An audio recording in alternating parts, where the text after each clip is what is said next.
السلام عليكم ورحمة الله وبركاته. ازيكم يا جماعة؟ عاملين ايه؟ يا رب تكونوا بخير. وحشتونا جدا جدا جدا، احلى واجمل مشاهدين في الدنيا.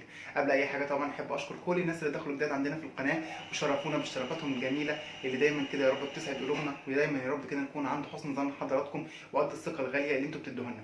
بحب افكر حضراتكم دايما ان احنا بنستنى منكم الدعم باللايك والاشتراك في القناه وتفعيل زر الجرس عشان يجيلكم كل جديد من الفيديوهات بتاعتنا باذن الله. وكمان بنستنى منكم تكتبوا لنا في كومنتاتكم الجميله ارائكم طبعا في الوصفات اللي احنا بننزلها، وكمان تقترحوا علينا اسامي وصفات جديده نقدر نطبقها سوا مع بعض بطريقه سهله وبسيطه وفي متناول الجميع باذن الله. تعالوا بقى النهارده نعمل مع بعض كده غدوه سهله سريعه، مش هتاخد مننا وقت كتير باذن الله. هي من احب الاكلات لقلبي. يلا بينا نصلي على رسولنا الكريم ونقول بسم الله ونشوف المقادير بتاعتنا النهارده عباره عن ايه. معايا النهارده في الغدوه بتاعتنا هنعمل النهارده مع بعض اللوبيا. معايا كميه من اللوبيا ايا كان بقى الكميه اللي انتوا تحبوها. انا جبت اللوبيا بتاعتي غسلتها كويس جدا، نضفناها طبعا الاول من اي حاجه فيها، وبعد كده حطيتها على النار في ميه لحد ما غليت واستوت معايا 3/4 سوا، وبعد كده نزلتها صفيتها من الميه اللي فيها وبقت عندنا بالشكل اللي حضراتكم شايفينه دوت. ومعايا كيلو من الطماطم، بصلايه واحده بس جبتها متوسطه الحجم، قطعتها مكعبات زي ما حضراتكم شايفين كده. ومعايا التوابل بتاعتي النهارده، معايا ملح وفلفل اسود، ومعايا معلقه صغيره من السكر، ومعايا شطه، ومعايا كزبره، ومعايا بابريكا، ومكعب مرق. هي دي بس البهارات اللي احنا نحتاجها النهارده. وهنعمل كمان معانا النهارده البتنجان المخلل، هنعمله بطريقه سهله جدا برده باذن الله. المكونات بتاعته، جبت البتنجان بتاعنا، البتنجان البلدي بتاعنا اللي هو بتاع الحشو، جبته بس وشقيته شق صغير كده من نص البتنجان عشان يستوي معانا، وهو ده اللي احنا هنحشي فيه البتنجان، يعني الحشوه بتاعتنا. الحشوه بتاعتي النهارده عباره عن ايه؟ جبت 3 قرون او 4 قرون من الفلفل الاحمر او اخضر، الكميه اللي انتوا تحبوها، احنا مش بنحدد، يعني انا بقول لكم يعني تقريبا. وحطيتهم في الكبه، وحطيت معاهم فصين من الثوم، ومعاهم معلقه كبيره من الملح، ومعايا كمان ليمون ومعلقه من الخل، وضربتهم كل الكلام ده عندي في الكبه، طلع عندي بالطريقه اللي حضراتكم شايفينها دي، وهو ده الحشو بتاع البتنجان بتاعنا النهارده باذن الله. وهنعمل كمان رز بالشعريه، احنا كنا عملناه مع بعض قبل كده وموجود عندنا على القناه، وهنعمله برده دلوقتي مع بعض واحنا بنشتغل باذن الله. تعالوا بقى نطبق الكلام ده كله عندنا هنا على النار. معايا حطيت هنا اهوت حله دي لللوبيا بتاعتنا، حطيت فيها معلقتين كبار من السمنه، وحطيتهم بس يسخنوا شويه عقبال ما ابدا مع حضراتكم. واول ما يسخنوا عندي هنزل على طول بالبصل. بصلايه قلنا متقطعه مكعبات،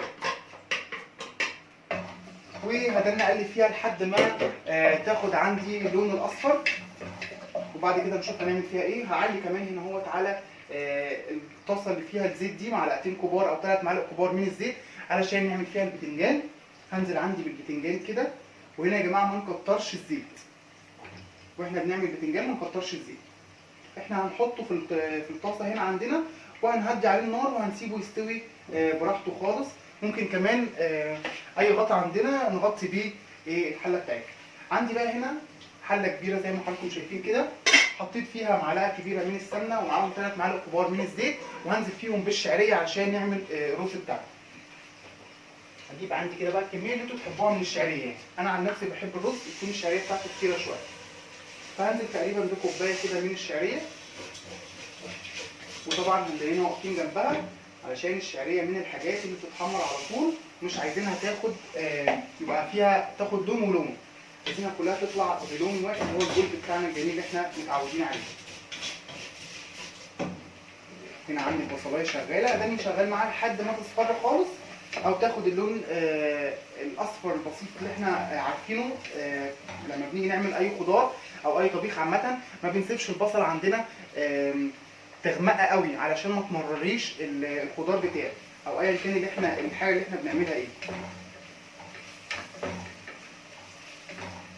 الشعريه عندي برضو هنا شغاله، واحنا قلنا قبل كده يا جماعه ان الشعريه بنعملها نفس معامله الرز، يعني لو عندي كوبايه واحده من الشعريه هضيف لها كوبايه من الميه. تمام. ورجعنا تاني يا جماعه كده بعد ما خلاص انا اسف طبعا التليفون فصل مني، فمعرفتش اقول لحضراتكم ان احنا هنفصل. يعني هنا عندي الشعريه وصلت للون اللي انا عايزه، هنزل عندي بكميه الميه بتاعتي على طول. طبعا الميه هنا بتكون سخنه، الميه بتاعتنا بتكون بتغلي. تمام. والبصله هنا هو خلاص وصلت اللون اللي احنا عايزينه، هنزل عليها بالطماطم بتاعتنا على طول. هنا الطماطم بتاعتي حطيت عليها بس معلقه من الصلصه. انتوا الطماطم عندكم لو مش حمراء قوي ممكن نحط عليها معلقه كبيره من الصلصه. وهسيب بقى الكلام ده عندي كده خالص لحد ما يتسبك، الطماطم بتاعتي تتسبك تماما. وبعد كده هنشوف هنعمل فيها ايه. هحط بس معاها دلوقتي معلقه السكر، مش هحط اي بهارات تانيه خالص نهائي دلوقتي مع الطماطم. هحط معلقه السكر بس عشان حموضه الطماطم. تمام. وبعد كده اهوت هنا هنزل عندي بالرز بتاعي. طالما الميه غليت هنزل عندي بالرز بتاعي وهوطي عليه لحد ما يتشرب تماما وبعد كده يستوي. وهنرجع بعد كده نشوف هنعمل ايه في الطبيخ بتاعنا. هفصل مع حضراتكم ونرجع لكم تاني، خليكم معايا. ورجعنا تاني يا جماعه. الطماطم هنا عندي كده اتسبكت عندي بنسبه 80%، وهو ده اللي احنا محتاجينه، مش عايزين نسبكها بنسبه 100%. ونقلت هنا الرز عندي على عين نار تكون هاديه شويه عشان يستوي براحته. ونجيت البتنجان هنا على النار الاعلى وعليت عليه النار سنه وهو شغال تمام التمام. كل شويه بس بقلبه على كل جنب شويه. في المرحله دي بقى هنا عندي هعمل ايه؟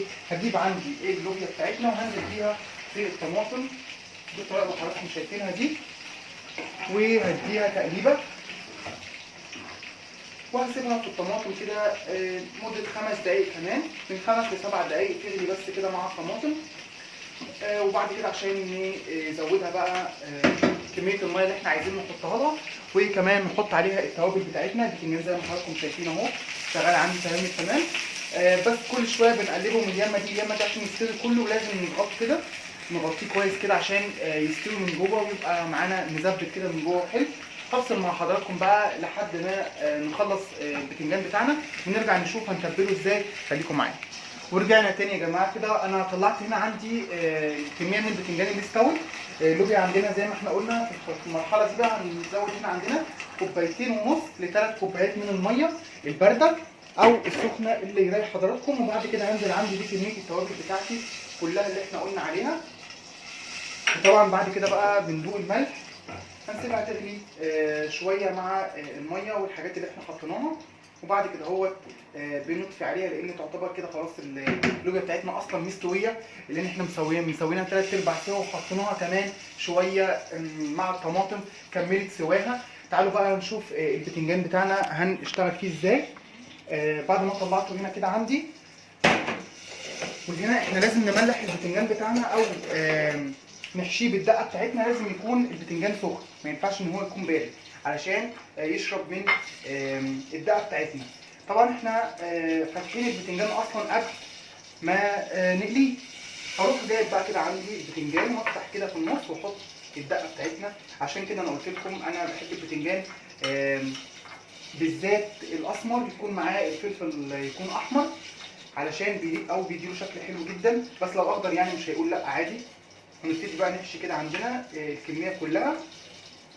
وبعد ما بنحشيه زي ما حضراتكم شايفين كده هروح جايب بقى عصير ليمون وحط عليه من فوق الوش، لان البتنجان ده او البتنجان المخلل ده يا جماعه بيحب جدا الليمون. فلازم حتى مش بس الليمون اللي احنا حاطينه في الدقه بتاعتنا يعني ما نكتفيش بيه، لازم يتعصر عليه من فوق الوش كده. نحط عليه ليمون، خل، الحاجات دي بتديله طعم حلو جدا وبتخلي البتنجان ياخد من التتبيله بتاعتنا ويستوي اكتر، يعني بتزود سواه كمان. هنحط بقى كده. وطبعا لازم ناخد بالنا واحنا بنشتغل علشان هو بيبقى سخن جدا، يعني مش عايز اقول لكم هو سخن ازاي. هكمل بقى الكميه بتاعتنا كلها زي ما حضراتكم شايفين بالطريقه اللي حضراتكم شايفينها دي، وهنرجع بعد كده نشوف الاكل بتاعنا عامل ازاي بعد ما خلص. خليكم معانا. ورجعنا تاني يا جماعه بعد ما خلصنا كده الاكل بتاعنا. ادي الرز طبعا زي ما حضراتكم شايفين، واحنا كنا عملناها مع بعض قبل كده رز بشعريه. ودي طبعا اللوبيا بتاعتنا من احب واخف الاكلات على قلبي. وده طبعا البتنجان بتاعنا المخلل زي ما حضراتكم شايفينه بيبقى بشكل جميل دوت. جربوهم واتمنى ان هم يعجبكم. وهستنى بقى تكتبوا لنا في الكومنتات الجميله بتاعتكم جربتوهم ولا لا وعجبتكم ولا لا. وما تنسوناش بالدعم باللايك والاشتراك في القناه وتفعيل زر الجرس عشان يجيلكم كل جديد من الفيديوهات بتاعتنا باذن الله. اشوفكم في فيديو جديد في حفظ الله، ومع السلامه.